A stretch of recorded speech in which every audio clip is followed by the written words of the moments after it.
เอินเลย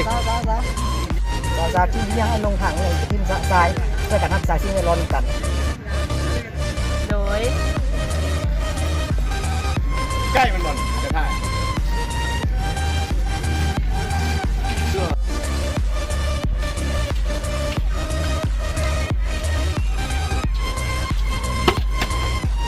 สาที่เลี้ยงให้ลงถังเลยทิ้งทรายเพื่อการรักษาสิ่งแวดล้อมกัน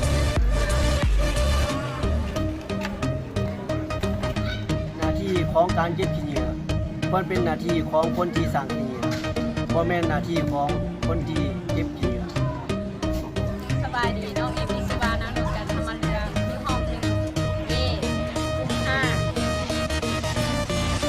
การใช้มา สบายดีข้าพเจ้าชื่อสิประสุขเป็นเวลาทองอุ้มหา สบายดีคุณทุกคนข้าพเจ้าชื่อทางถาพรเตยพรห้องหนึ่งเอทุกห้าเด้อ ข้าพเจ้าเสียหายแล้วแต่สวัสดีข้าพเจ้าซื้อที่สัมปทานลูกค้าเรือห้องเอ็น